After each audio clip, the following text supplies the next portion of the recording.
In this episode of the Over the Bonnet podcast, I speak with a former winner of the grueling Coolangatta Gold surf race and the Uncle Toby Super Series, who has had a long and distinguished career as a surf coach. Michael King has overcome being raised in Gladstone in country Queensland where there's no surf, and through determination and sheer hard work has reached the pinnacle of his sport as an elite ironman.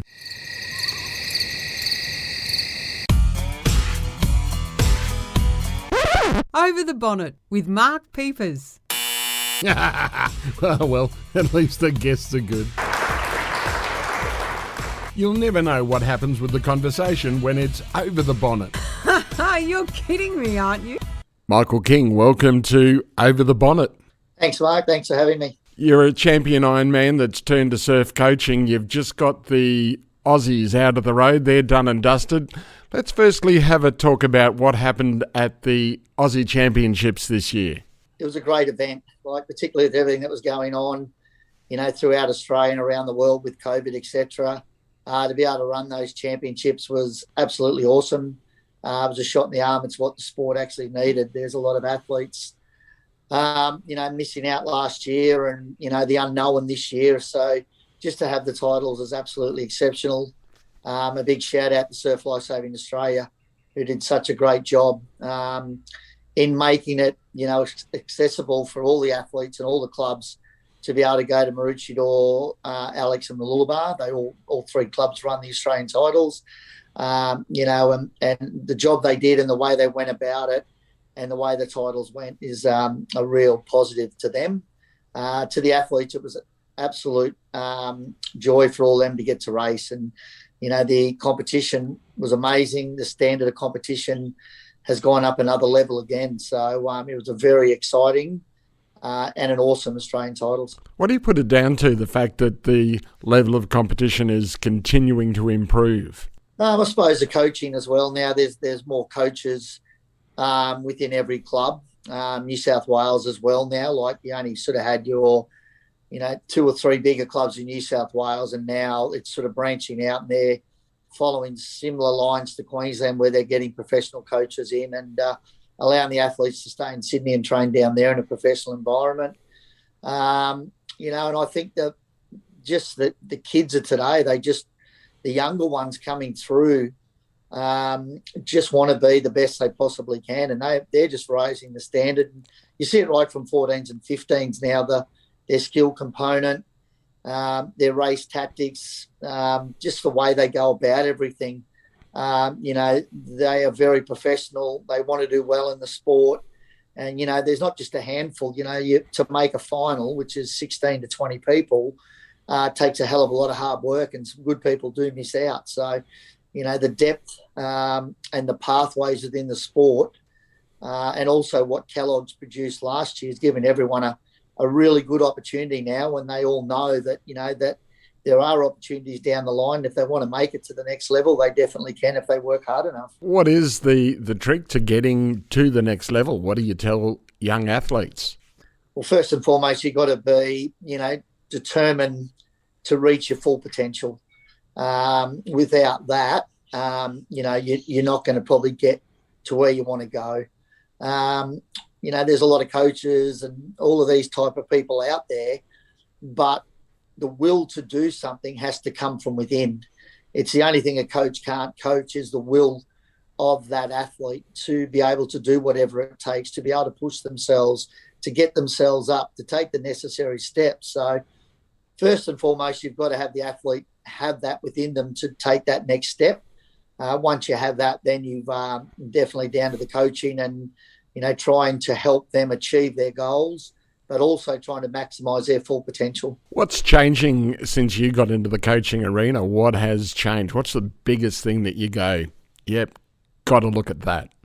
There's probably more research out there. There's more information, coaching information, but just not from Surf Life Saving either. Like if you follow the AFL or you follow the NRL, they're generally ahead of their time, with recovery, how to train to get the best out of each person, how teamwork can help. So there are a lot of other sports out there that you can learn a hell of a lot off. And, you can get on Google now and look up anything you want, and it's right at your fingertips. So I think, the research, the development of that has definitely helped coaches. When I first started, surf lifesaving coaching wasn't out there as such. There were only a handful of actual professional coaches, and now there's so many more. And I think that surf lifesaving has probably helped that as well by running continual courses and having information out there for coaches and athletes and everyone, because I suppose they want to see the sport move forward as well, and other sports are moving forward, and you need to follow that trend, and they're doing a good job with it. Are you surprised that you ended up in the coaching arena from your competitor days? Not really. No, I always wanted to do it. I enjoyed the whole sport. I enjoy everything about it. Towards the end of my racing career, I definitely had an eye down the line to be a coach. I wanted to be a coach. I wanted to be able to help people and give them the opportunities that I was given. I'm extremely fortunate that I could have been a professional athlete for 11 years, and I wanted to give back to the sport, and I wanted to give people the same opportunity I had. And, I was very lucky on the way through to have great coaches, great mentors, great training partners, and it's something that I always wanted to do once I started getting towards the end. Who are the coaches that stand out for you when you look back at your competitive career? Yeah, there's a fair few. So I was born and bred in Gladstone, so country town, central Queensland. So, surf lifesaving up there was pretty well unheard of. Not many people did it. I was in Tennant Sands Surf Club, went through the nippers there, and I actually, a coach that had been down to Northcliffe on the Gold Coast, Rod Porteous, was lucky he come back up to Gladstone. That's where he's born and bred. And he started coaching a group of us. And, it was a great group. They were like-minded young guys that were prepared to work hard. And, when you're from the bush or from the country, there was that real mental toughness that was installed in us that, that we had to work hard. We had to do things better than what they were doing on the Sunshine Coast, Gold Coast, and all these places. So we're extremely lucky to have Rod there. He was a great coach, but not only that, a great mentor in that, he taught us technically how to do things right, sort of set us up for, what it was like to race in the surf, and all race tactics and all of that. So as young guys, we were extremely lucky to have Rod on our side. After that, I moved down to the Sunshine Coast once I finished my apprenticeship in Gladstone, and ended up with Shane Dalziel and Nigel Dobell. And to this day, particularly with everything in life, those two guys are really full-on mentors. Any problems or concerns that I have, I can still ring those guys. They took me under their wing and just taught me that, that you had to do the hard work. And if you wanted to get better, you had to try and improve in different areas. And that was as a person as well. I was a country boy. I was a bit of a mummy's boy as well. So there was a bit of a toughening up process as well, moving out of home for the first time and different stuff like that. But without those guys there and their guidance and help, I don't think I would have got, to where I got to, because they were definitely a big influence just on my life in general, as well as actually on the training paddock as well. Then Guy Leach come along, so I was very fortunate that Leachy was training up at Noosa, moved down to Mooloolaba, where I got to train with him and learn from him. He's still a lifelong friend to this day, someone I talk to and get on very well with and can run advice past as well.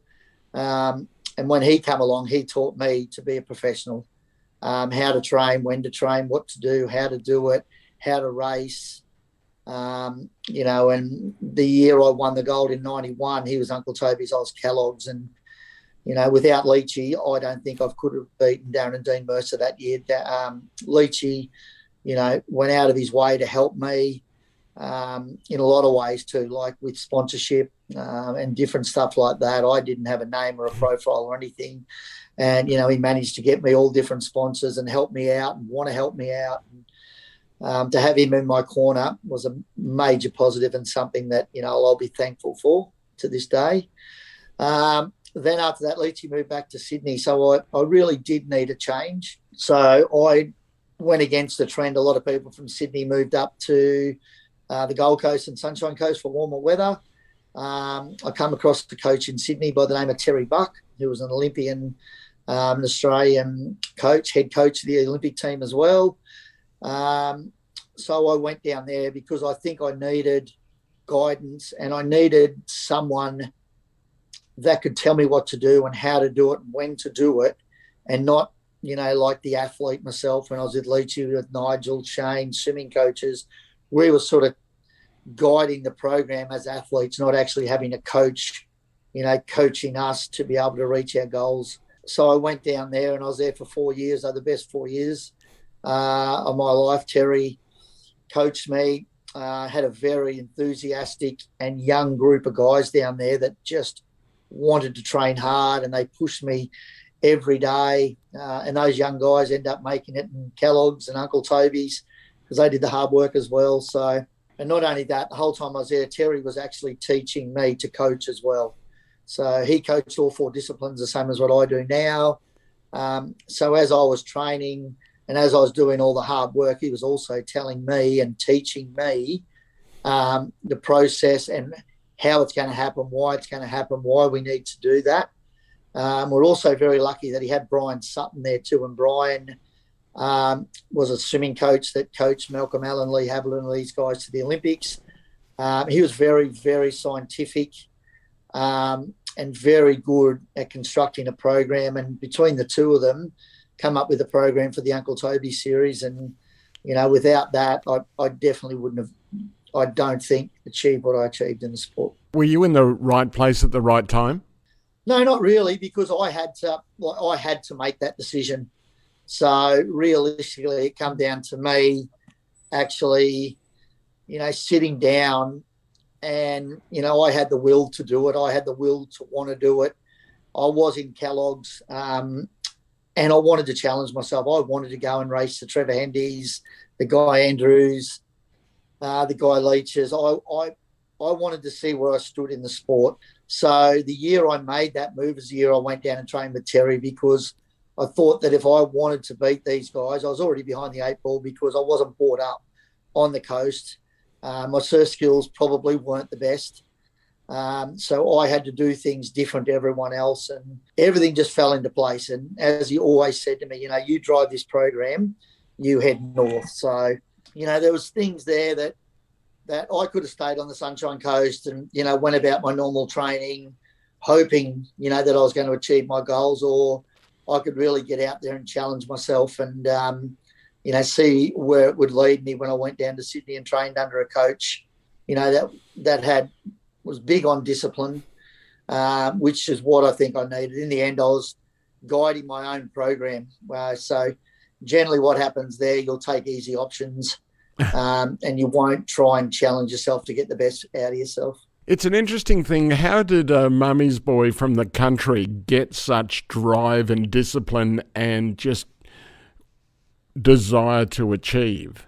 I suppose that was bred into me. My parents, right from the word go, whatever I did, I had to do the absolute best I could. If I was going to do something, I had to get in there and try hard. And so all the sports I did try, I give them all my best. And I played rugby league as a young kid, and then I went to soccer before surf life saving obviously just took over. But just my upbringing from them, I was very lucky, that they allowed me to do whatever I actually wanted to do, as long as I got there and give it my best shot, and from there, once I started everything, there was just something inside me that wanted to be the best I possibly could. It's interesting, though, coming from Gladstone, that you ended up as a professional surf competitor. Not too many people do that. Why do you think that you were the one that stood out and really went the extra mile? Because of my training ethic. There's a lot of talented people, from Queensland country, but all the people there, whether it be rugby league, soccer, whatever it is, the guys that are prepared to work hard, prepared to challenge themselves daily, and, don't use it as an excuse that you're from up there. Like a lot of people go, oh, I shouldn't be doing that because, I'm not as good as them and, you're disadvantaged. That's not true. So the biggest thing is you've got to be mentally tough. You've got to do the hard work. When I did my apprenticeship, I was really lucky that I actually did my apprenticeship with Gary Larson, who played State of Origin, played for North Sydney Bears. And halfway through our apprenticeship, Gary moved down and started playing in the NRL, or the ARL back then it was called. And he had exactly the same trait. So he was hardworking. He challenged himself. All the extras you used to see Gary do. And then why he made it. Like he always did the overs and above. And, he was a great role model for myself as well to think, well, okay, he can make it. And, he's done the hard yards and, I'm going to do exactly the same as well. Was it important for you to complete your apprenticeship first before you did make the move into professional competition? Yeah, that was one of my biggest things that my parents always said. If I could definitely go and do the sport and I could try to become a full-time athlete, but first and foremost, I had to have something to fall back on. So I think the apprenticeship took me about 4 3/4 years, so nearly to the 5 years. I had so much special leave and time off to go away and race, and I was very lucky that Queensland Alumina Limited, where I worked, QAL in Gladstone, gave me that opportunity and time during my apprenticeship to go and fulfil, my sporting actions as well. But then, once I finished, I could not wait to get out of there. And to this day, I've never gone back. I think I was probably the worst fitter and turner to ever come out of QAL. I always had my mind on other things and what was down the line. I just wanted to get out of there, and I wanted to go and I wanted to train. I wanted to be an athlete, and I wanted to be in either the Kellogg's or the Uncle Toby series. That was my main goal. How important was it, though, the support that your parents gave you? Yeah, massive. Like they used to drive me to the Gold Coast, to the Sunshine Coast. We'd leave Friday afternoon after work. You'd race Saturday, Sunday. You'd finish Sunday afternoon. And then, the drive home, we wouldn't get home some nights till midnight. And then, we had to rock up the next day and go to work at 7 o'clock. And, my father had to go to work. My mother had to go to work. And the sacrifices they made to give me every opportunity. We drove to Cairns as a race up there and jumped in the car and up we went. And, they were the most supportive parents. They did everything they possibly could to fulfill my potential and give me every chance I had. There was a dream I always had. They always knew I had a dream to do well in it. And, they were very passionate to help me out. Never once were they pushy parents either. Like, most of the time it was rain in the morning or stormy or anything like that. They'd be going, you don't need to go training, but I always wanted to go. So, everything come from me, not them. They just jumped on the bandwagon and did whatever they possibly could to help me fulfill my dreams. It's great that they did give you that support, because it really is a springboard that you can use to have that confidence that you've got that support back at home. Oh, 100%. That's the biggest thing. You've got to have, a great support team first and foremost as well, because, there are going to be ups and downs. And when you have those down times as well, it's generally your parents and sisters. I've got a sister as well, that you can talk to and they can help and support you through those times as well. And, to me, family's massive and it's really important, as it is now with my own family, 3 kids, my wife and, my son, he started the journey as well now on the surf lifesaving journey. So, even though I'm coaching him, I also want to be that parent that is there to support him and give him every single chance I possibly can to reach his potential in the sport. Is that a tough line to travel, to have him as a competitor under your wing? No, not really. He's a good kid. And he understands, that dad's dad at home and Michael or Kingy is the coach at training, and we have a bit of a laugh sometimes. He always says to my wife, Genevieve, he always says, oh, my dad hates the coach. So so the things they go well at training, it's always, my dad doesn't like the coach and that's why the coach has been mean to me today, or, and I had to drop him out of a board relay team as well, which was pretty hard, being your own son, but at the same time I had to put my coach's hat on and do the right thing by the club. And So they're just little things we have to go through. But, he definitely is a very easy kid to coach. He's hardworking and committed, and I actually enjoy coaching him. He's very, very funny and quite witty, enjoys training, gets on well with everyone in the squad as well. So he's an important part of the group. Is it interesting to see your kids grow like that, to become their own person and develop their own personality? Yeah, it is. Like we had the pool on the Sunshine Coast for 10 years at Mountain Creek. He had a pool in his backyard where he could go and swim and train, Zach, and never really got into it. He went to Nippers and probably didn't really enjoy it that much, but just, went there and had fun and participated. And, if you would have told me as a kid of, 10 or 11 that he was actually going to go on with the sport, I would have said no way. It wasn't until we moved down here to the Gold Coast. As soon as we got down here, as soon as we went over the Gateway Bridge, we got a new kid. So there was, some like-minded kids at the club I went to that wanted to train hard. And, Zach just become a part of that. There was a very good coach there by the name of Chris Clouston, who really went out of his way to, help Zach, nurture Zach, and work on Zach's confidence to be able to think that he can do the sport. And, Chris deserves a lot of accolades for what he actually did for Zach, and he's the one that set him on the road to where he is now. Big shoes to fill, and is it hard for him to come out of your shadow? Oh, look, we don't even discuss that. There's no shadow. We just want him to lead his own path, and where that goes is up to him. He's probably done better than both Jen and myself. Under 14 first year at Aussies, he's gone out and won the under 14 Australian surf race. So he's won an individual gold medal straight up. Jen and myself have never won an individual Australian gold medal. So he's just gone, how easy is this? So he's already done things that we haven't done. So, but in saying that now, it does get a bit tougher once you get into 17, 19s and opens. So we always say to him, just go out and do the best you can do. And, he's on his own path where he wants to go.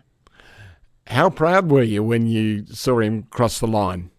Yeah, real proud. Yeah, I'm a pretty emotional bloke, and definitely brought tears to my eyes to think that, that he actually has followed in both Jen's and my footsteps. Jen also did surf lifesaving, represented New Zealand, raced at the highest level, medalled at Aussies as well. So, to be parents and your son goes out and does that, we're extremely proud. So it definitely was a pretty emotional day. Well, he really got the goods as far as the sporting gene pool goes. Yeah, he has. But, in saying that, he's a manufactured athlete as well. Like, he's not your natural athlete, nor Jen myself were natural athletes. Like, you get the guys that are very skillful and are just blessed with those talents. First time they get on a board, they can naturally paddle it well and ski and have great balance and things like that. But, we weren't blessed with that. So he's in the same boat. If he wants to make this and wants to do well with it, he knows he's got to work hard.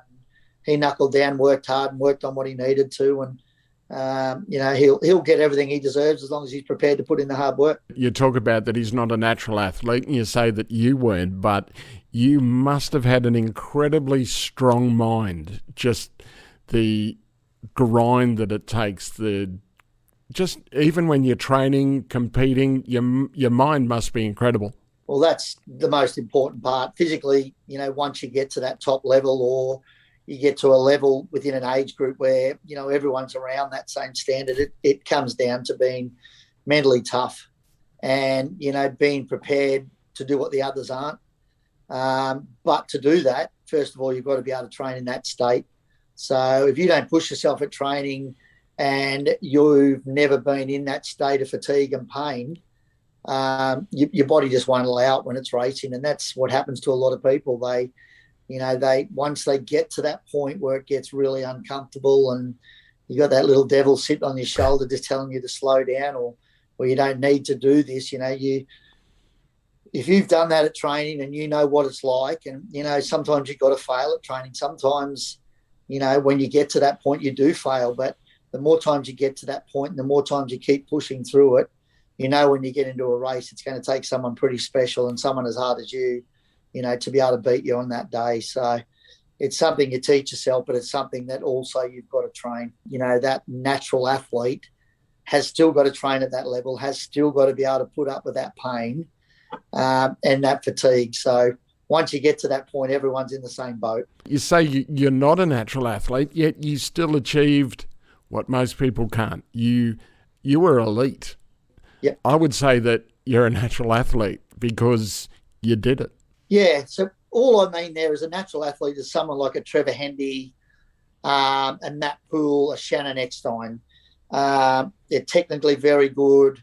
They read the ocean exceptionally well because they've been brought up around the whole ocean and this, knowing how to read the surf, where to go, what to do.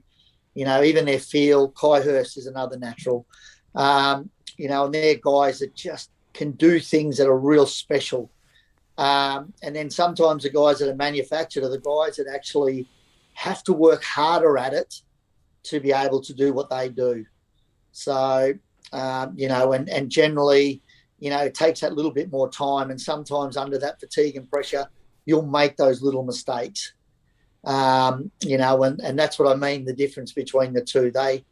It all evens out in the end, but it means that if you're not natural, you're going to have to work harder to be able to execute skills, to be able to execute better technique, whatever it may be, better pace out the back. You're going to have to work that little bit harder and be prepared to dig in a bit more than sometimes the natural guys. Do you think that a manufactured athlete appreciates it more when they do get success? Yeah, they do, because you just know that you've had to work harder. You do know that, that you've had to practice things over and repetitively, which is hard sometimes, but in saying that, the natural guys are the same too. They're hardworking as well, but those things come a hell of a lot easier to them, and they don't even know it sometimes. Like, Trevor was just absolutely amazing. People that always say, wherever Trevor goes, there's always a wave. No, Trevor went where he knew the wave was, where, a lot of us didn't have that same feel and that same vision. And, we'd be paddling 20 metres away from him. He'd be on a wave only because he went to the right place, and there was things that we could learn and had to watch and observe and make those mistakes to learn, to go, how's he done that? And how do I analyse that so I can do that next time? And that's one thing I was always prepared to sit down and analyse after all my races on what went right, what went wrong. I kept the logbook. I've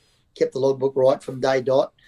And I was always trying to find a way to better myself. And to this day, I still do the same. And, I spent almost 12 months analysing Shannon Eckstein as to why he was better, how he went about things, what did he do different and what set him apart, and to the point that I nearly felt like I was stalking him, but I wanted to know what made a bloke be that dominant and that good.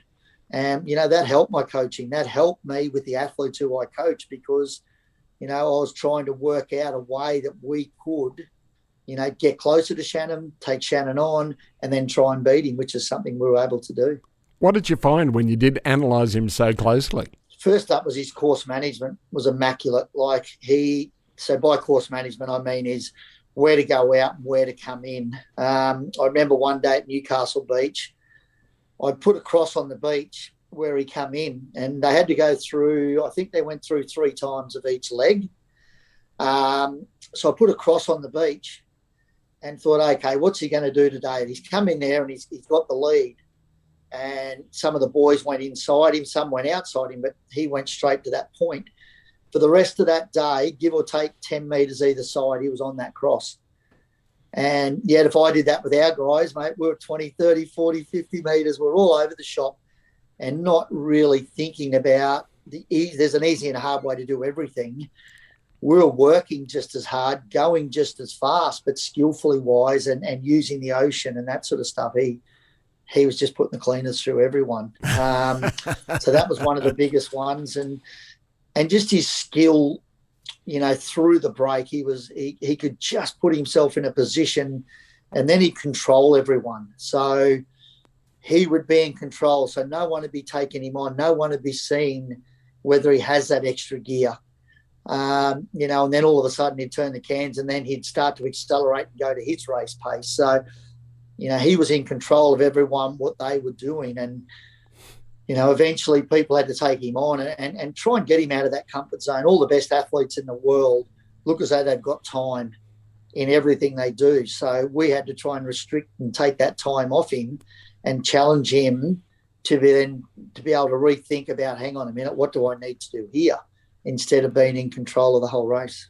Did he essentially win the race before he even entered the water, just through the mind games? Not really, no, because there are enough guys there still to push him.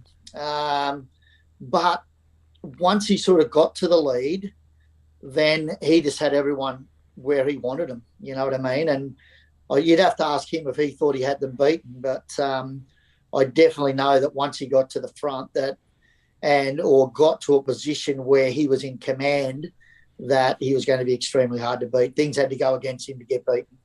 So, it was one of those scenarios. You talk about Trevor Hendy. He really set the bar.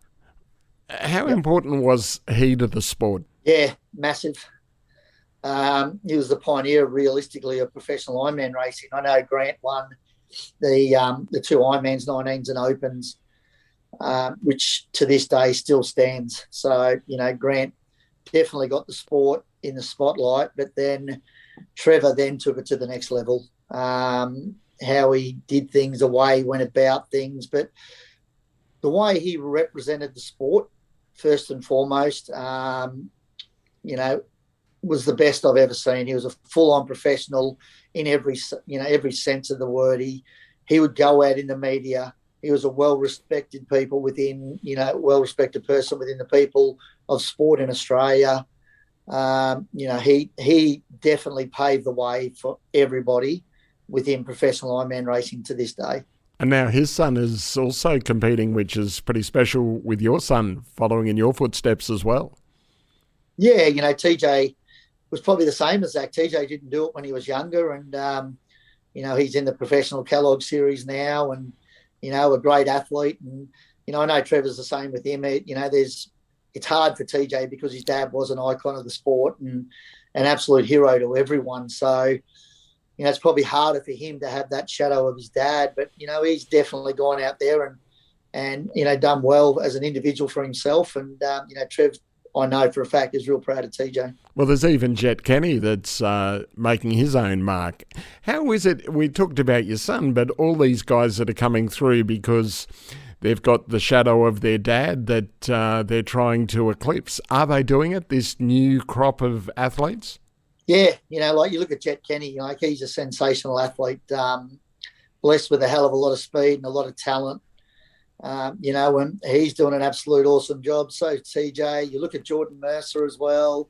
There's a number of them out there. And I think the kids have just been around the sport, been around their parents and, went through nippers, found they loved it. And, even then they've still got to want to do the sport. And, they've all wanted to do the sport and they've trained hard and they've worked hard. And it's the same with my son. He loves the sport and wants to be a part of it. So, it's good for all of us. Good family sport? Very good family sport. Also, all the clubs, they're very good. A lot of clubs now, they support the whole family, and it's a great place to be around. It's a clean sport, and a lot of great people associated in surf lifesaving. When you talk about it being a clean sport, is there any sort of involvement of drugs in this sport that you're aware of? No, not at all. Within the Ironman ranks and all the rest of it, I don't think there's been any positive drug tests whatsoever. So, SADA's been around for a long time, and drug testing back in the day when we were around as well.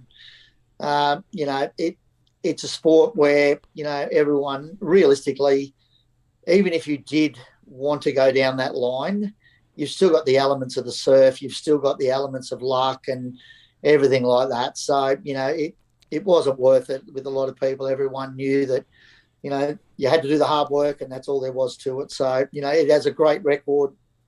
It's a very clean sport and, something that the sport should be really proud of. What gave you the thought that you could really make it with a limited amount of surf skill? I used to go down and do a lot of racing, a lot of carnivals from Gladstone.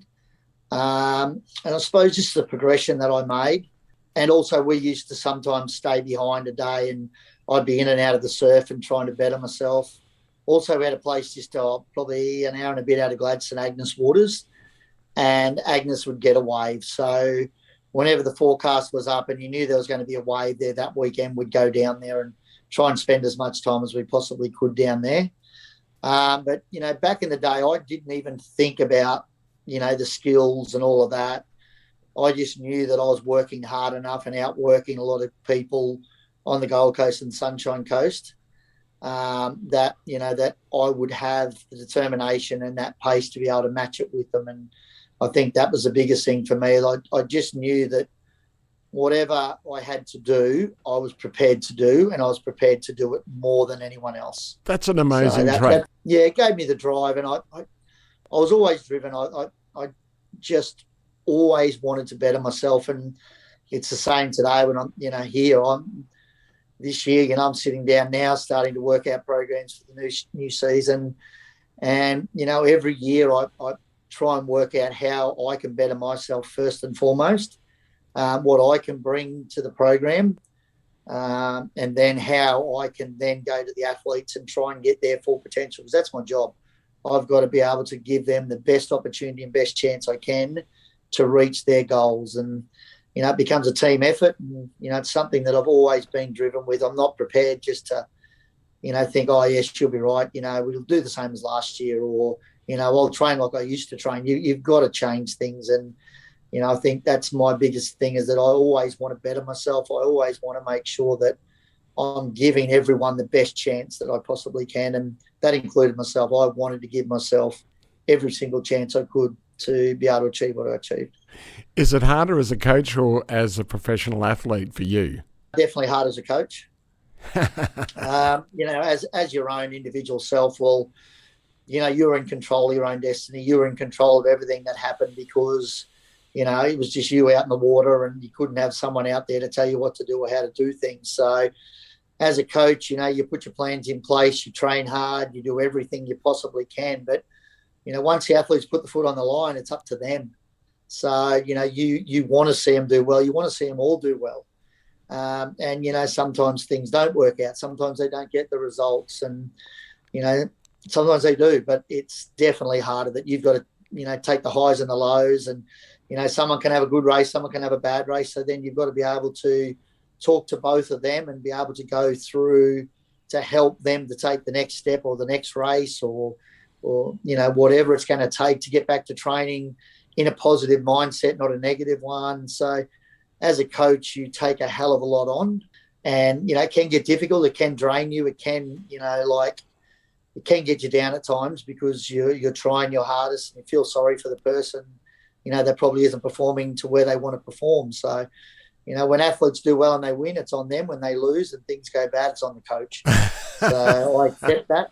And it's something, that I'll always accept. The athletes deserve all the accolades, but when things aren't going right, yep, it is me, the coach, and it is my program. And I do need to find a way to be able to change this around to get the best for the athletes. So there's a hell of a lot in it. And there is a hell of a lot more pressure as a coach than an athlete. When they're in the water and competing, do you race the race with them? Apparently, yes. Yeah, I do. So, I can get quite animated, which I'm probably trying to work on, just to try and, not have that in me. I can. But I've got that competitive instinct in me, and, I just want to see them do well. I really do, for themselves. It does get quite hard. Sometimes you can get quite animated, or if something doesn't go right. But then after that, you've got to find a way then to be positive when they come to talk to you after that race. So you can't be angry and, carrying on when they come, because it just rubs off onto them. So it's something that you've got to be able to control, which I still think I need to be able to do a hell of a lot better. By showing emotion, I think you're showing that you care. It really, I think, would rub off and push them to strive even harder. Yeah, but you don't want it to go the other way either, where, they think that expectation and pressure that you're putting on them becomes too great for them as well. So, yes, you've got to have that care, 100%, and they've got to understand that you'll do whatever you can for them. But at the same time, you can't go over where all of a sudden that expectation and pressure to perform for you, the coach, becomes far greater than, their own self. So, that's one of the things that you've got to try and make sure that they understand that this is for them, not for me, the coach. You mentioned COVID a little while ago, and I always seem to be bringing it up. COVID, how has it affected the sport and the training and, as I say, the sport in general? We've been pretty lucky, that we've been able to go back to training. Yes, at the start we had to go in groups of 10. Pools weren't open, but we swam in the creek. And probably, if anything, it gave everyone a little bit extra time off. So it gave everyone a chance to reset, refocus, and then when they come back to training, everyone seemed, refreshed, ready to go, excited by the challenge ahead. So I found it to be very positive.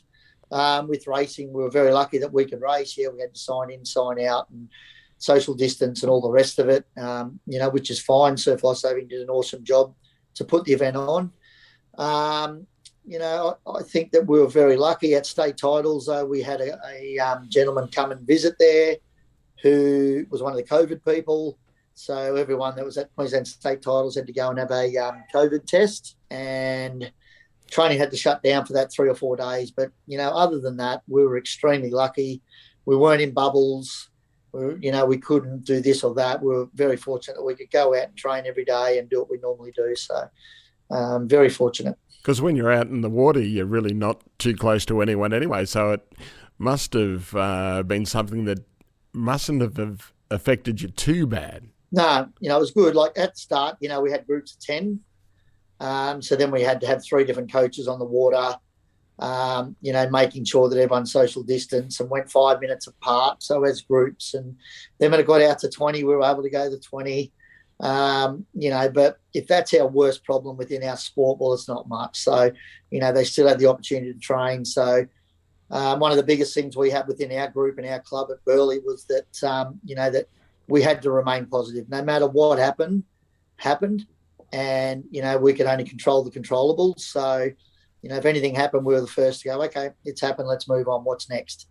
So, I was very blessed to have such a great group, and a group that were prepared to, understand there were going to be a few setbacks here and there, but they were prepared to also do whatever it took next. Must have been really hard with the fact that they might not have been able to compete, like the Olympic athletes at the moment. They still don't know whether Tokyo is going to happen. And pushing yourself to that level, how did they go with that mental aspect of it when they're pushing themselves, not knowing whether it would be able to happen, whether they'd be able to compete? Yeah, that was more, I suppose, at the start when we went back to training. Once we got deep into the hard work, there's a block there where, particularly during the winter, you do your hard work ready for a Cal Lodge trial. As we got closer to that, they cancelled the Coolangatta Gold. So I suppose that sort of deflated a few. But at the end of the day, as I said, we just kept positive. That was one of our rules, that we had to all remain positive. We had to make sure that if they put an event on, we had to be ready to race. So I think that was the one thing that got everyone through, was that, okay, well, that one's been cancelled, but they're still saying the trial's on. And, to have the trial and then for all the events to go on, everyone sort of looked back and went, thank God I kept training. Thank God I kept focused. And, it just wasn't our club. It was all clubs around Australia did an exceptional job in, keeping the athletes motivated, but also the athletes staying in the sport and being motivated even after a little setback of the gold. So I think that it was massive for the sport, and, just shows actually what this sport means to a hell of a lot of athletes. Why is that? Why do you think it is so important? It's a sport they love. It's a sport they're good at.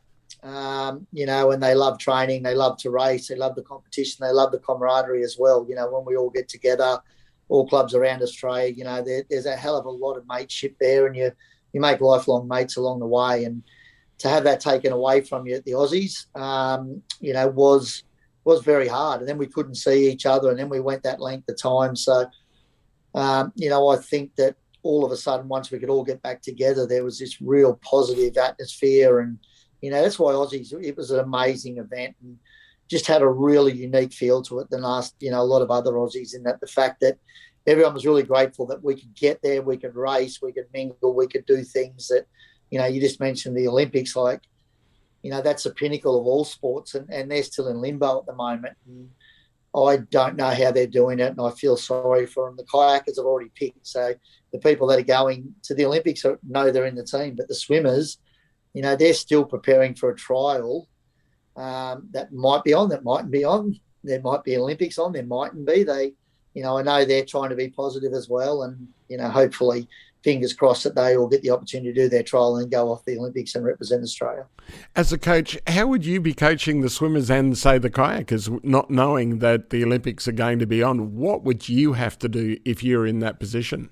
Same as what we did. You've just got to stay positive. You've got to do everything you can as though it's going to be on. You can't change tack. You've just got to be every day turning up, knowing that that's what you're training for, and you've got to be prepared to do whatever it takes. And athletes at that level, they don't need convincing. They don't need motivating. They have that will from within to do whatever it takes. And, it's surf life saving guys exactly the same. So, all you'd have to do is turn up every day and be positive, and the athletes will lead from there. So, I definitely know no matter what, if the Olympics are on, Australian guys and girls will be ready, and they'll be going there to race to their absolute best. You talk about the kayakers have already been selected. How important, if you're training for something, knowing that you've been selected for the team, if you were in the team, would it make a difference to you? 100%. Like, they can go away, refresh, reload, and if you could have that downtime, they do blocks of training. So I'm pretty sure their coaches probably would have given them that little bit of downtime to do a bit of extra work, or to be able to do what they need to do, and then they'd start to ramp up, towards the Olympics. But I also understand with the swimming that the selection process closer can also keep them up for Japan. So it's a I don't know which is right and wrong, but I know if it was me, I would rather be selected, know I'm in the team, and then I can go out and train every day knowing that I'm there and I'm doing it. And, definitely would make it a lot easier. There's a big crossover in recent years, like Trevor Hendy tried to make the kayaking team at one stage. There's some good swimmers which have crossed over in both. I think Kai Hurst went for the Olympics. Yep. Is it representative of the standard of the surf life-saving ethic? Well, most of the kayaking team are from surf life-saving background. So Riley Fitzsimmons, Lachlan Tame, Woody's in there, Alyssa Bull, Elise Burnett. They've all come from surf life-saving background. So that makes up a huge part of that kayaking squad. It's a great crossover. Those guys go and race at Aussies. Lockie and Riley won the ski relay, and they did certain races at Aussies, but not all of them due to having to go to the Olympics. So, that's a great representation of surf life-saving for those people to go and represent kayaking. What about yourself? Did you look at that sort of thing, the endurance athletes for the Olympics? Did it ever cross your mind? No, it didn't. No, I love the sport of surf life-saving.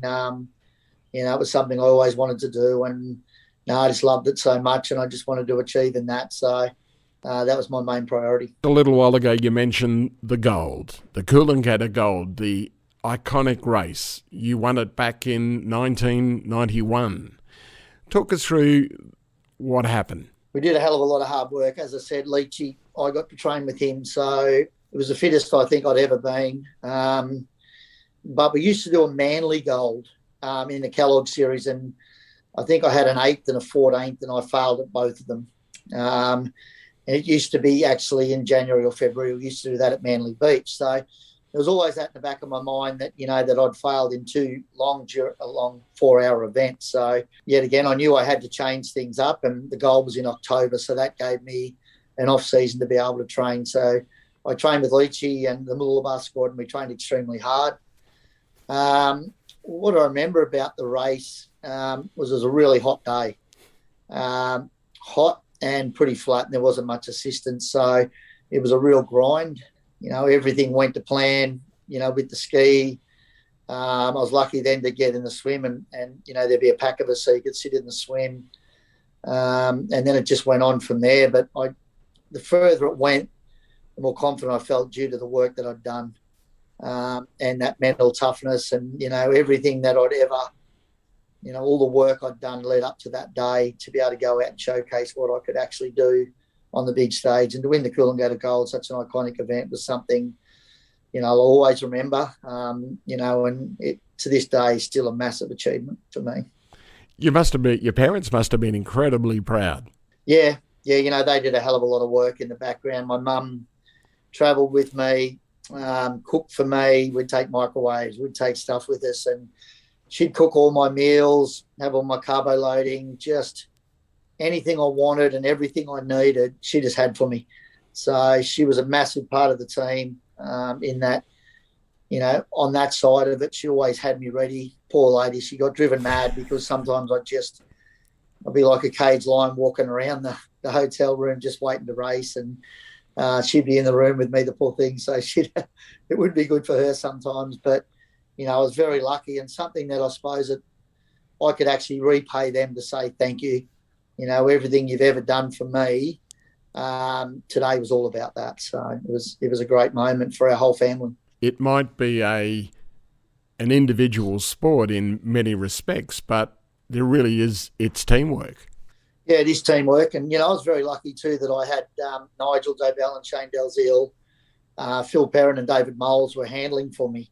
And they were on moped motorbikes and had water, had everything for me. And that day, Darren and Dean Mercer didn't have, what I had. Their handlers were few and far between. So, that played into my hands as well. And, it was something that Leachy passed on to us, what we had to do. And, it was a full team effort that day. I had to go out and do the racing, but without those guys and without my family and all the other people that supported and helped me, it would have been a harder day than what it was. So it worked into our hands. How did that change your profile, do you think, by winning the gold?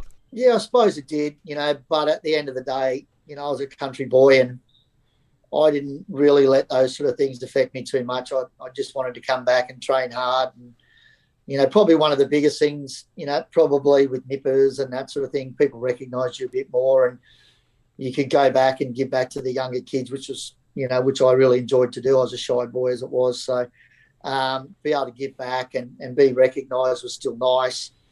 But I also knew that you didn't want to be just a one-hit wonder and go and win one race and that's it. So I knew there was more ahead and I had to work harder. And then there was also, you had the Uncle Toby's guys as well. So then people always ask the question was, well, are you good enough? Could you beat the Uncle Toby's guys?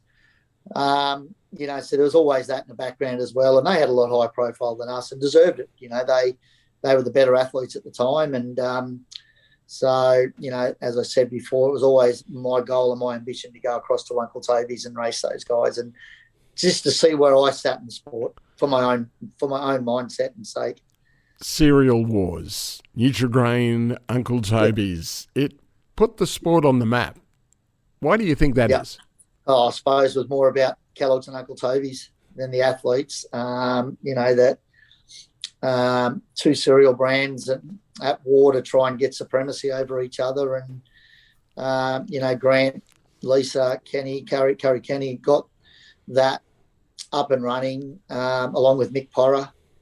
And, mate, it was the most professional series and they did it so well. Kellogg's through Surf Life Saving Australia, and had the series for a long time, but they wanted change. And I don't think Surf Life Saving Australia wanted the change at the time. So then all of a sudden it turned into this cereal war. But it was pretty funny that I was Kellogg's and I was actually training with all Uncle Toby's guys. So it probably worked in good for me that, that we could all train together and not be worried or be guided or guarded against each other. We'd always bring our best to the training session. And It worked into my hands having, both Leachy and John Robinson training with me. So, it was good. But as far as the athletes go, look, everyone just wanted to race and do the best they could. And, there was no war between the athletes as such. It was interesting, though, with Grant Kenny. GK had that iconic ad, the Nutrigrain ad. He was a marketer's dream winning the senior and junior Ironman. He really did set the tone for the whole sport. Of course, as we talked about Trevor Hendy, but GK really pushed it to the front of the most people's minds. Yeah, he did. He did an exceptional job. And to this day, he still promotes the sport. His profile is still one of the highest within surf lifesaving, and deservedly so. He speaks very well, and he always has the best sport. He always has the sports interest at heart. And that's one thing I like about Grant is that, that no matter what through his profile or whatever, he still races in Masters now. He always gives back to the sport, and I think that it's, that he does an exceptional job and should be congratulated on what he has done since he's won that junior senior, and something that I suppose, coaches, athletes and everyone within the sport should be very thankful to Grant. Do you think it can be redone to win the senior and junior Ironman? It'd be a big ask. You never say never, because there's always going to be someone that's going to come along, with that talent. So, if they're going to do it, it's going to be a very big ask to do it. But, it just shows, that length of time that Grant's held this just shows how hard it is and how good you have to be. And, definitely that's why Grant is an icon of the sport, because of what he did. And no one else has been able to achieve that to this date. But who knows, in the future, there may be someone come along and take the world by storm and actually stand up and do it. So it'll be interesting to see what happens. Where would you like to see the whole surf life-saving culture go these days? What do you want to change if you were to push change in the sport? I suppose the only change that I'd like to see is it become back to an iconic sport it used to be when the Uncle Toby's and Kellogg's days and live TV. They've started that this year, which is sensational, and they're doing a great job with it. But I think that we need to promote the stars of today a lot better. They're very skillful. They're very athletic. They look great. They present well. They market the sport so well. They represent themselves, their families and their clubs so well. But their profile amongst the sporting people within Australia probably isn't as high as what it should be. And I would really like to see, that be able to get expanded throughout the media, throughout Australia. And then that's going to then set even bigger pathways for our nippers coming through. You go to nipper states and it's absolutely awesome in every state. We want to make these guys heroes, like rugby league players and AFL players. Everyone has their heroes, so then they want to go and play the sport. So I still think that we can do a better job to be able to, create these heroes outside of our sport and in sport generally throughout Australia, because the amount of work they do, their dedication, their commitment to their chosen path is some of the best I've seen. And where they're at the moment, even the girls, the leaps and bounds that they've taken in their skill component, the way they race and how they go about it and the way they market themselves, the way they look, is a marketer's dream. So I'm hoping that, that someone might come along and take the sport to the next level where it deserves to go. And people then might argue back that, then we're just getting back to that professionalism. But without that at the top, it doesn't give the young kids, that pathway or that where they want to be, like a Matt Poole, like a Matt Bevilacqua, like a Jai Timpley, a young kid this year who's come along and finished second overall to Ali Day, or to be like an Ali Day. Like everyone wants to be like Ali Day, but I still think that his profile could be a hell of a lot bigger. And then on the girls' side, you've got Georgia Miller, Lana Rogers, Courtney Hancock, and, there's so many great names there that I think that we can leverage off more to make our sport even better than what it is now. So, and I just think that that's one place we can definitely improve. When you're out there and you're trying to push your athlete to achieve their absolute best. What's the hardest thing that you do when you're pushing them? Well, first up, you've got to train like that.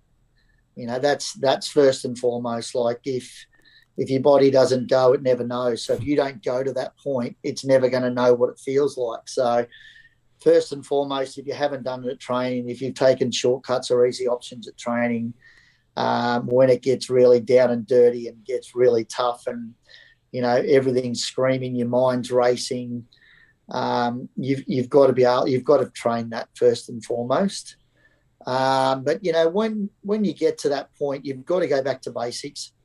The basics are the things that you've learnt right as a nipper, and you progress them all the way through. But under fatigue, under pressure, under pain, if you be able to maintain efficiency within your stroke, efficiency within your breathing, and just being able to consistently hold that, you're going to be a hell of a lot better off, because a lot of people, once they get fatigued and tired, they shorten their stroke. They try harder to go actually slower, because then you become inefficient. So you've really got to try and go back to basics, and the basics are the key. You've just got to go back to what you train at, what you do every day, how you know that you can get through those painful times. And look, you really get to know yourself, as an athlete, because you've got to be able to fight yourself to be able to maintain that pace at that level over that given length of time to get a result that you need. It sounds like a good analogy for life. It is. Yeah, you can use it in all facets of life. Yeah, 100% you can. The basics in life, what you get taught, what you learn, are the things that you've got to try and go back to in difficult times. Always go back to what worked. What made you good, what made you, achieve that job, or whatever it may be. The basics, and people forget about the basics. They all want to move on to bigger and better things. And, this got me here, that got me there, and all this other stuff they do now, which, progresses, but you'll only get to there if you do the basics right. And the biggest thing in life, and the biggest thing that everything I do, is you've got to get the basics right. You must get them right. And through hard times, through tough times, and, when you're racing and things are getting tough, you've got to go back to those. Do you find some people are good trainers and bad competitors, and the other way around as well? Yeah, and that's a really hard thing to deal with. And you feel sorry for the guys and the girls that do work very hard, but just the nerves, the expectation, the anxiety, the pressure doesn't allow them to go out on that day, on that stage, and be able to show what they can actually do. So they're, one of the biggest coach killers are that pressure and expectation. If you can minimise that, and they've just got to understand that they need to narrow their focus and just focus on the race and not the result. Easier said than done. A lot of people, focus on leading up. I want to finish here. I want to do that. But yet again, if you don't focus on what you need to do, well, you're not going to get the result anyway. So, that's one of the biggest things that we try and do, is narrow the focus and come back and focus on the race, not the result. And then the other way, when you get the real lazy trainers and they come up and get the result, that's hard, because then you've got people within your squad going, well, why am I training this hard? Why am I doing all this work? And they're not.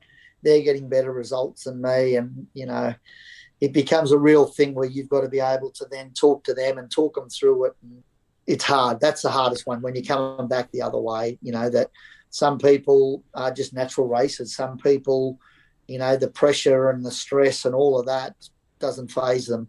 And they're generally the ones that can do less work and stand up and get a result. But over longevity of a carnival, so that, every carnival, the finals are in the afternoon. So you've done a hell of a lot of racing leading up to that. So generally the people that are the hard workers and that can control that anxiety, their emotions and all the rest of it, that can get on top of it and get the result. I was talking about Shannon Eckstein and mentioned, did he win the race before he went into the water? I noticed Jack Miller, the MotoGP rider, only won one race in the wet and should have won other races. And then he was sort of in the doldrums. Then he finally gets his breakthrough victory. The next fortnight, wins his second race in a row. Yep. Is confidence important for athletes? 100%. I've never seen a person win and be unhappy. So confidence, you know what I mean? So confidence is massive, but self-belief is just as big. So you start to believe that you can do this. You start to believe that, you know, hey, I am good enough here. And that unlocks a hell of a lot of potential, particularly mentally. You know, it allows you to dream. It allows you to not visit any negatives or go back to anything that, you know, that you need to improve. All you're doing is thinking about progressing and moving forward. And, you know, Jack Miller thought he could only win in the wet. And all of a sudden now he's won 2 races. And, you know, that self-belief and that confidence is only, I'll tell you, I'd hate to be racing him in the next race as well, because it's unlocked a lot of things now that he will just stand up and keep improving and going from strength to strength. How did the win in the Coolangatta Gold unlock your potential and confidence? Yeah, massively. You know, it was probably the first major, or it was the first major I ever won. And all of a sudden you did think that you did belong. And also it just showed me that everything that I had done since I was a young kid, the amount of work, the work ethic, the mental toughness and everything, that, you know, that was the way to go for me to get the best result I could. So, you know, it unlocked a hell of a lot of things, but just made me believe that, you know, that I was good enough to be able to take these guys on and be on par with them. Because sometimes you probably think, oh, geez, you know, can I make it? Can I get there? But once you do, it unlocks a hell of a lot of potential, and most of it's mental, which is mostly what holds people back from their full potential. And that's an interesting thing when you are coaching, to try and unlock that. But I want to talk about the Coolangatta Gold, because it's essentially around 50 Ks. It's huge. What was going through your mind when you've got the lead, you don't want to blow it, you've got the Mercers behind you? How hard did you hurt? Funny, like, you go through all different emotions during that race. So you have your high highs, you have your low lows, you know, you have your moments where you're just hanging in there. And, you know, one thing I've always been taught is that, you know, at your worst, you had to find your best. So, you know, you had those down times, and that's when you had to fight. That's when you had to get that inner fight. But, you know, once you're out in the lead, and I was feeling as well as what I was feeling, I had no fatigue, I had no pain. I just knew that this was it, and I was going on with it. I didn't even look around. I didn't look back. I just went, this is it. And I knew that I'd trained for this, and, you know, mentally I was just on top of the world. I just had flashbacks and memories of everything I've ever done, and, you know, what it had meant to my parents. And it was amazing. You know, the last 2K I could run and think about how good this was going to be and how much it meant to me, but it meant to a hell of a lot of other people as well. And yeah, it was real strange. Like, that first Coolangatta Gold, when I finished, I had no pain at all. The next day I was out playing half-court tennis. My legs didn't hurt. I had nothing. It was the fittest I ever was. I didn't feel anything. So, you know, as much as people probably laugh at you, the next day I could have went training. So, but then the second one, when I got second, I spent about 3 hours on the toilet with wind pains. The next day I was walking around like a crippled. So it just shows the difference between winning and losing. You know, what your mindset and what your attitude and, you know, mentally what it can actually do to you. So, yeah, there's a bit of a difference between the two of them there. Is that what makes an elite athlete, the mind? Yeah, it does. It separates the greatest from the great. Yeah. You know, you've got to be able to, you know, dig deep, fatigue, pressure, pain, do wonderful things to people. You know, it's something that's not for everyone. But the guys mentally that know how to deal with it, mentally know how to get through it. You know, the mind will always rule the body. Don't let the body rule the mind. A lot of people feel the pain in the body, and then the mind starts going, oh, no. But if you can work the other way and the mind keep the body moving, well, you know, you're going to win that battle no matter what. You moved on to the Uncle Toby series. How hard was it to get a start in the Uncle Toby series? Well, we're pretty lucky. They had a trial every year. So we had a trial at Surfers Paradise. It was a 45-minute race. 10 people got through. So there were 70 or 80 starters. So that just shows, that everyone wanted to be a part of that great series. That year, 8 out of the top 10 Kellogg's guys from the previous year were trialling. So there were a lot of us going over and, going to try out for Uncle Toby's. It was a real nerve-wracking race. It was really, I knew that, that if I didn't make it, that I was going back to Gladstone to be a fitter and turner. So that was the bottom line. I couldn't go back to Kellogg's, so I thought, this is it. Everything's on the line here. I'd been down training with Terry Buck for the 6 or 7 months before, and I had him in my corner for the first time. And the other hard part is we didn't start racing till 3 o'clock in the afternoon, and all Kellogg's races were always in the morning. So for me, getting up at 5 o'clock and pacing up and down that motel room till 1:30 till I went down the beach wasn't a good sight. I was a bundle of nerves. My poor mum, she was in the room with me, and Bucky come up as well. So for them to control me and try and help me would have been a hard day for them, probably harder than me. So I was lucky enough to win that trial and get through to the Uncle Toby series. Then we raced a week later at Surfers Paradise again in a 2-hour race. So I was definitely nervous, winning the trial, going well in Kellogg's, coming up against the icons of the sport. And from all reports, Trevor had gone away and had trained like he'd never trained before because he knew that we were coming over and really wanted to make a statement. And in the first year, he won 5 out of 7 races. Leachy beat him in 1, and I beat him in 1 in Perth, but I only beat him on a count back. So that just showed the dominance of Trevor back then. And I was lucky enough to finish 2nd overall in my first year in the series. And, that sort of made me then believe that I did belong and, I could race these guys, and I always wanted to race them. And, I always wanted to make sure I had that opportunity to see how good I actually was. Why weren't you going to go back to Kellogg's? I suppose when I left them, they went to a different style of racing. It becomes short races. They did 20 races throughout Australia and then had $1 million payday or something at the end of it. It was something that I suppose I didn't want to do.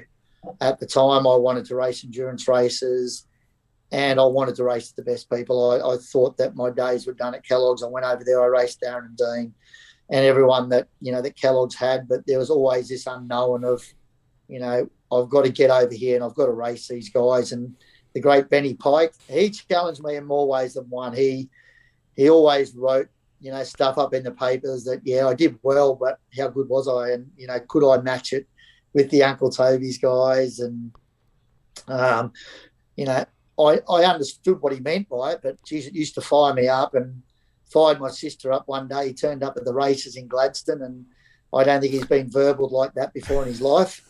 So she gave him a hell of a dressing down to let him know that it probably wasn't nice what he was saying about me. But, but he was right. He was right in what he was saying. Yes, I had done well, but, was I good enough to actually go over and, be good enough to match these guys? So, I've got to thank him too for a lot of motivation. And when I did make it, much to, he did and was one of the first to put his hand out and go, mate, well done. So, he's a good man, Benny, and done a great job as well with sport on the Sunshine Coast. Because he did have his runs on the board as a boxer, so he knew what he was talking about. Yeah, he did. And he was pretty hard ass. And the best thing about Ben is what you see is what you get. And he didn't hide behind it. He was direct. He told you what he thought. Sometimes you didn't want to hear it. Sometimes, you thought, oh, mate, come on, you're being a bit harsh. But it was the truth. And, you had to deal with it. And you could use it either way. You could let it affect you or you could use it as motivation. And I chose the second and, the rest is history. Is there anything that you did find got you down in these pressure days when you were an elite athlete? Did you really have to fight against certain things? Yeah, well, I was a shy country boy. I was introverted.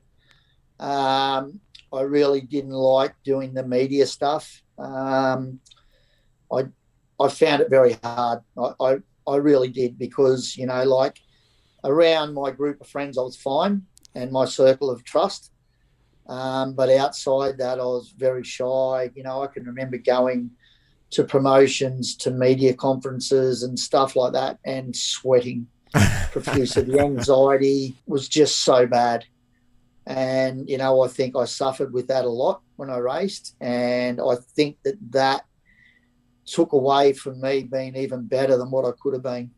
So I think that, that definitely did hold me back, and it was very hard for me mentally. I got fined a few times for not doing press conferences and not doing the right thing to promote the sport, which I got. I needed to do that.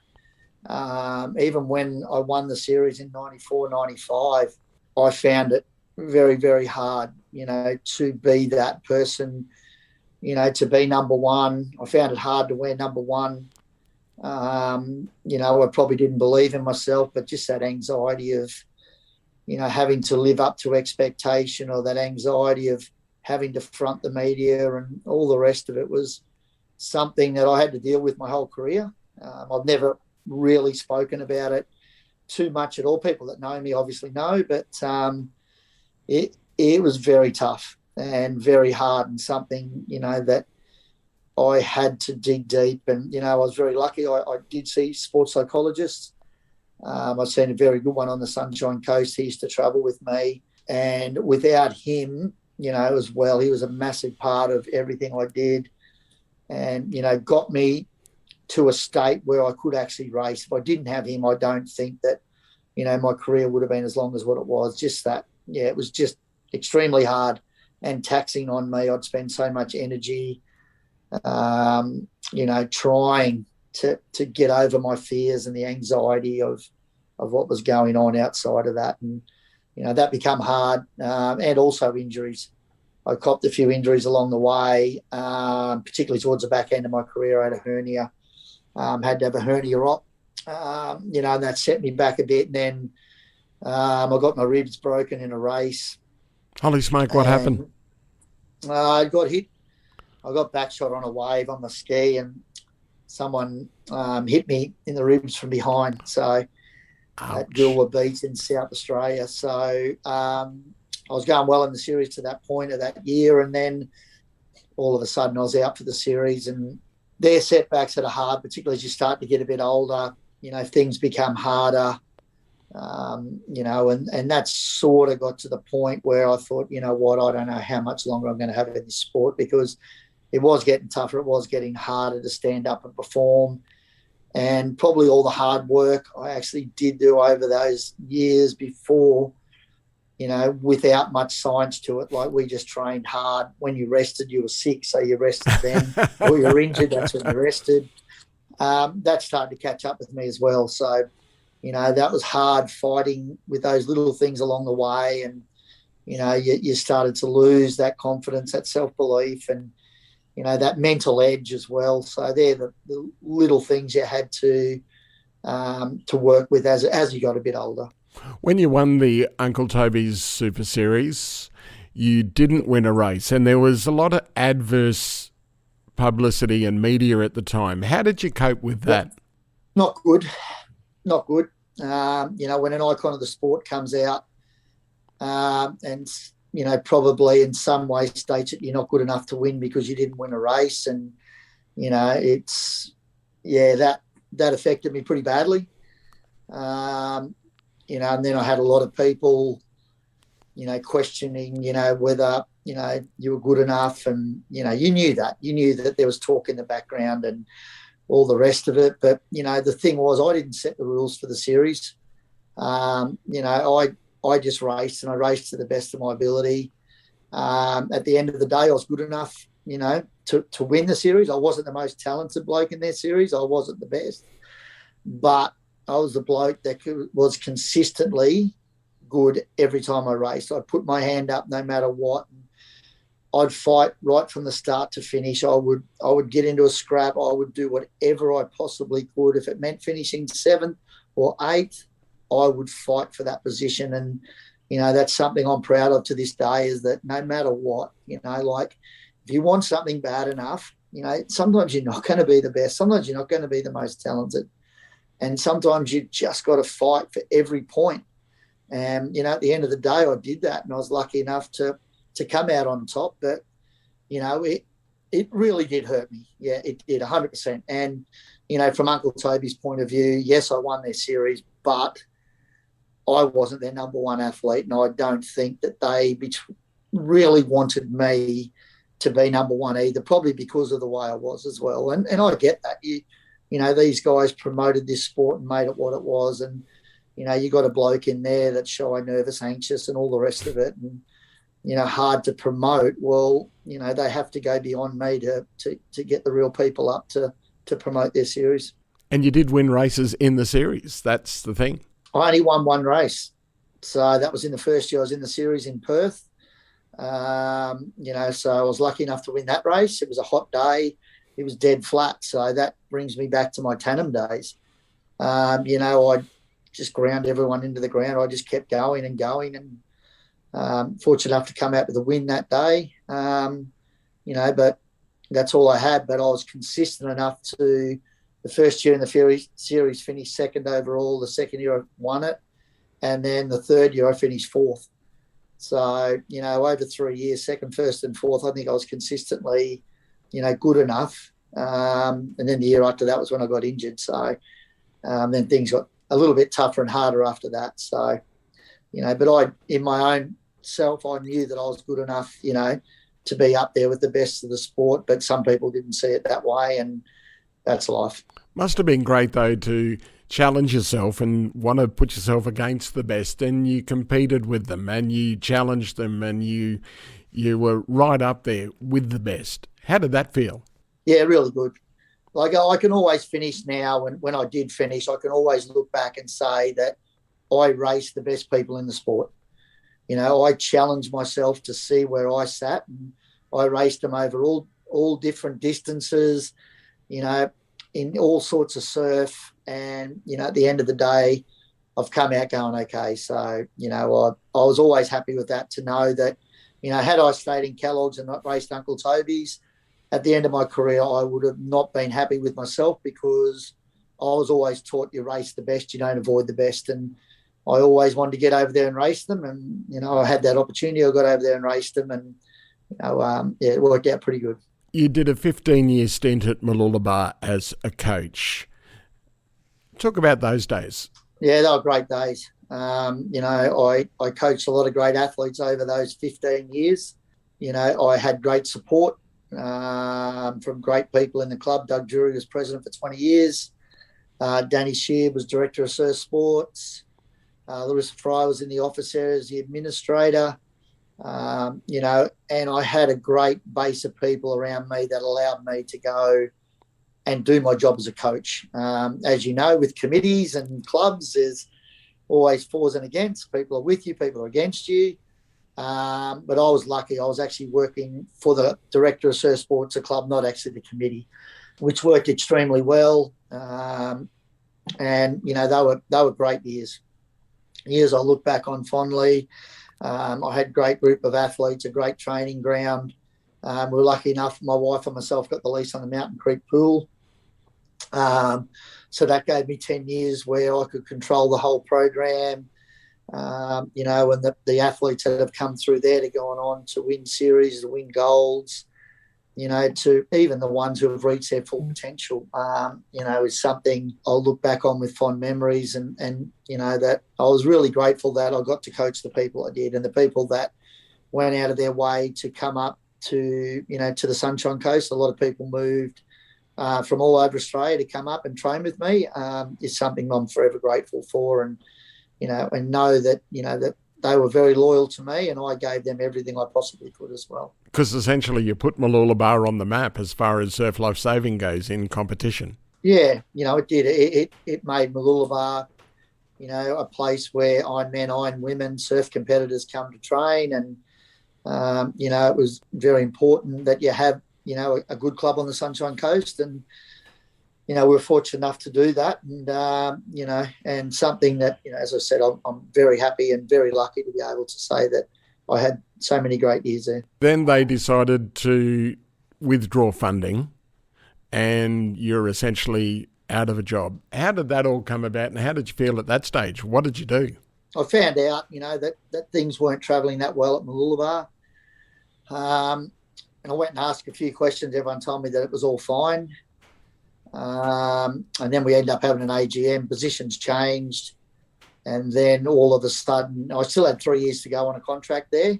And in my opinion, things become unworkable. And, I couldn't stay there.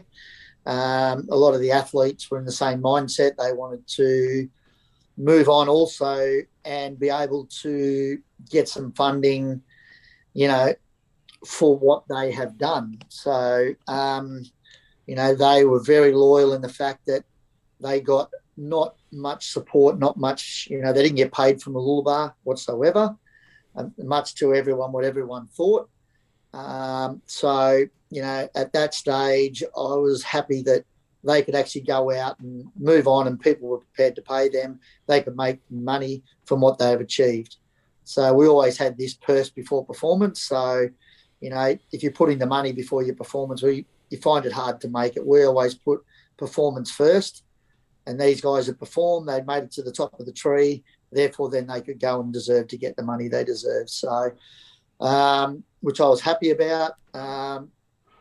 So in the end, I went to the surf club and said that, look, I'll finish up on the spot and, that'd be it. Contract would cease and I'd move on. So I had nowhere to go at that stage. And they were dark days, I must admit. I definitely did, suffer a hell of a lot because I had such a great squad there, great people representing the club, but there were some people within the club that didn't want that.